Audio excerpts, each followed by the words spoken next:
Study for success में आपका स्वागत है। हमारे चैनल को लाइक शेयर सब्सक्राइब जरूर करें। निश्चित ही इस चैनल से आपको मदद मिलेगी। चाहे आप शिक्षक पात्रता परीक्षा की तैयारी कर रहे हो या अन्य कोई कम्पिटिटिव एग्जाम की तैयारी कर रहे हो, उसके लिए यह वीडियो इम्पोर्टेंट है। अब तक आपने इससे पहले वाली वीडियो में क्रिया के बारे में पढ़ा था। आज जो हम डिस्कस करेंगे वह धातु के बारे में डिस्कस करेंगे।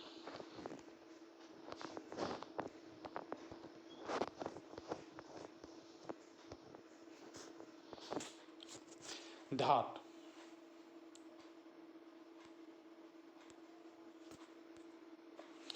धातु क्रिया के मूल रूप को धातु कहते हैं। यानी कोई भी क्रिया है, क्रिया का अगर मूल रूप देख लिया जाए तो उसको क्या कहते हैं? धातु कहते हैं। अगर दूसरे शब्दों में अगर धातु की बात की जाए तो धातु क्रियापद या उस अंश को कहते हैं जो किसी क्रिया से प्राय सभी रूपों में पाया जाता है।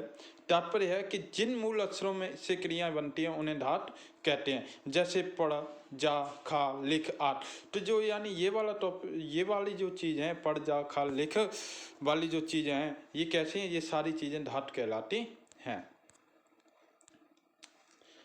अगर एग्जाम्पल की अगर बात की जाए तो पढ़ना क्रिया को ले, इसमें ना प्रत्यय है जो धातु पढ़ में लगा है, ना जो है पढ़ना।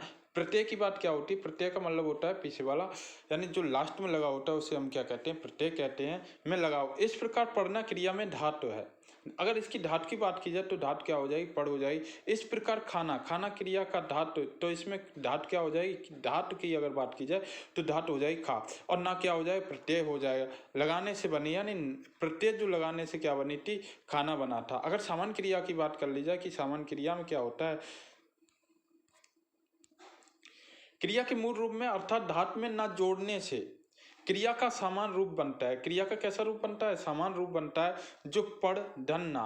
अगर पढ़ धन ना की अगर बात की जाए तो पढ़ धन ना के मतलब हो गया पढ़ना, और लिख धन ना के मतलब हो गया लिखना। जा धन ना का मतलब हो गया जाना, और खा धन ना का मतलब हो गया खाना। अगर धातु के भेद की बात की जाए कि धातु के कितने भेद होते हैं, अगर धातु के भेद की बात की जाए तो व्युत्पत्ति अथवा शब्द निर्माण की दृष्टि से जो देखे जाए तो धातु कितने प्रकार की होती है? अगर धातु की बात की जाए तो धातु कितने प्रकार की होती है? 5 प्रकार की होती है। कितने प्रकार की होती है? 5 प्रकार की होती है।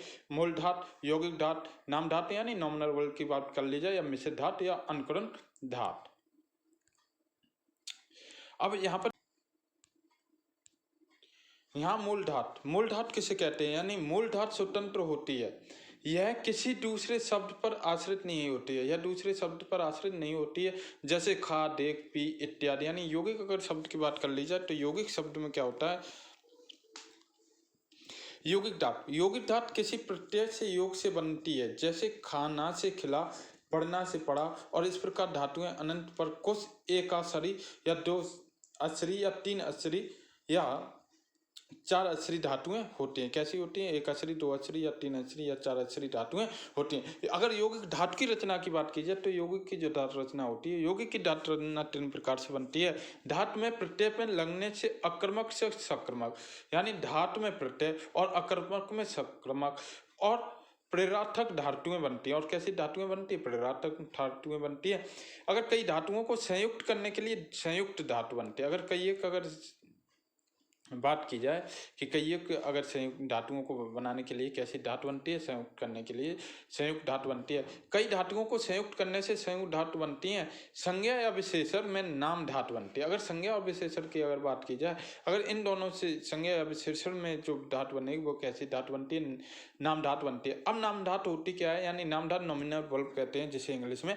जो धातु संज्ञा या विशेषण से बनती है उसे नाम धातु कहते हैं। जो संज्ञा या विशेषण से बनती है उसे क्या कहते हैं? नाम धातु कहते हैं। संज्ञा से हाथ हथियाना, संज्ञा से बात बतियाना, विशेषण से चिकना चिकनाना, और विशेषण से गरम गरमाना। और मिश्र धातु की अगर बात करी जाए, जिन संज्ञा, विशेषण और क्रिया के विशेषण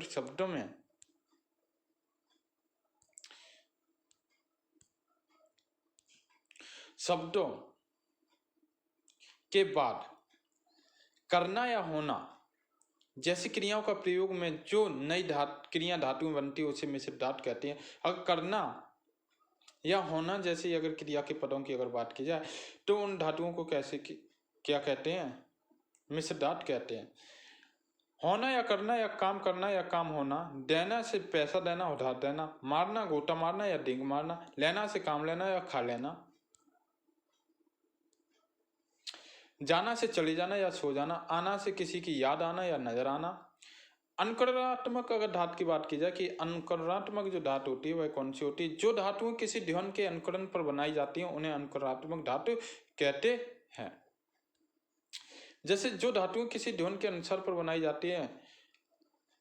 जाती हैं उन्हें अनुकरणात्मक धातु कहते हैं। जैसे पटकना, टनाना, खटकाना धातुएं अनुकरणात्मक धातु के अंतर्गत आते हैं। अगर जैसे यानी ये जितनी भी बात करी जाए कि पटकाना, खटकाना, टनाना, खटकाना इत्यादि की अगर बात की जाए तो ये धातुएं कैसी कहलाती हैं? अनुकरणात्मक धातु कहलाती हैं।